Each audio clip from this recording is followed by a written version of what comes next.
नमस्कार, मैं हूं केशव पंडित और आप देख रहे हैं देश का तेजी से बढ़ता एटीवी चैनल। और इस वक्त आप देख रहे हैं हमारा खास कार्यक्रम सीधा सवाल। और हमारे साथ में बुलंदशहर से जुड़े हैं हर्षवर्धन सोलंकी जी। सोलंकी जी, बहुत बहुत स्वागत है आपका।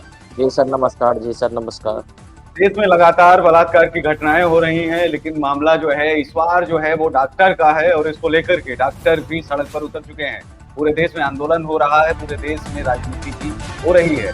राजनीति इतनी गर्मा रही है कि भाजपा और कांग्रेस एक दूसरे के ऊपर आरोप प्रत्यारोप भी लगा रहे हैं। लेकिन जहां देश भर में एक तरफ तमाम राजनेता ये मांग कर रहे हैं कि कोई बड़ी जो है सजा हो बलात्कार के लिए, ताकि अगर कोई अपराधी इस देश में कोई ऐसे अपराध को जो है करता है तो उसके मन में डर होना ही चाहिए। क्या कहेंगे आप इसको लेकर के?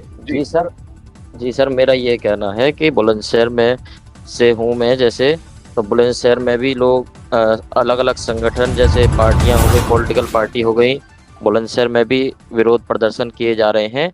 रोजाना 100 से ज़्यादा लोग बेटी बहन बेटियों के साथ बलात्कार होता है।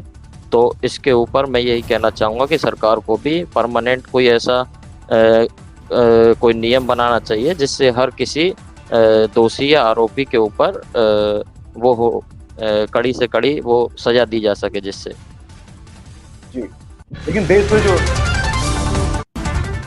के अंदर जो राजनीति हो रही है उसको लेकर के आप क्या कहेंगे कि जब बलात्कार जैसे जघन्य अपराध सामने आए तो क्या राजनेताओं को अपनी रोटियां सेकनी चाहिए?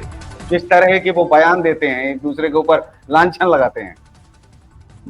नहीं सर, इसमें सभी को एक साथ रहकर यह डिसाइड करना चाहिए कि किस तरीके से हम इन हो रहे कुकृत्यों को करते हैं। सभी पार्टियों को एकजुट होकर काम करना चाहिए। अलग अलग रहेंगे, बटेंगे तो कटेंगे। जैसे कि योगी जी का भी बयान आया है कि बट के रहोगे तो कट के रहोगे। तो जी सर, मैं यही कहना चाहूंगा कि सबको एक साथ रहना चाहिए, एकजुट रहना चाहिए।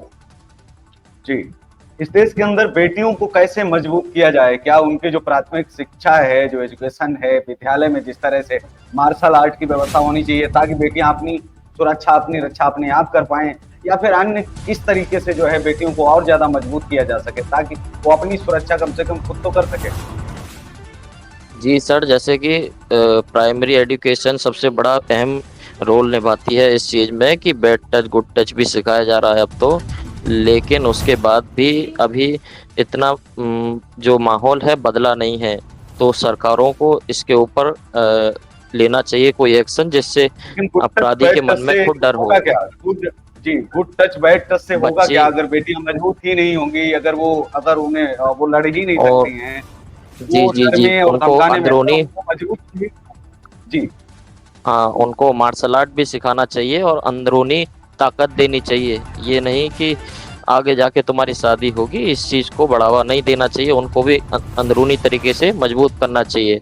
अब बहन बेटी बाहर जॉब के लिए निकलती हैं, कमाने खाने निकलती हैं, तो उनको भी मार्शल आर्ट सिखा के या जो भी उनकी सुरक्षा हो सकती है उस तरीके का प्राइमरी एजुकेशन में ही ध्यान देना चाहिए।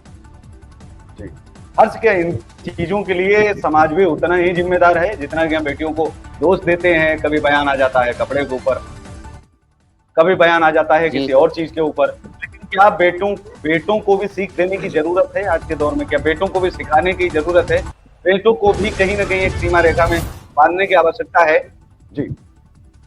जी सर, मैं ये बता रहा हूँ, जैसे मैंने बताया कि प्राइमरी एजुकेशन ही सबसे अहम मुद्दा है, रोल है, जिसको अगर सही किया जाएगा तो बच्चे चाहे बालिकाएं हों चाहे बालक हों, दोनों ही सुधरेंगे, दोनों को ही समझदारी आएगी।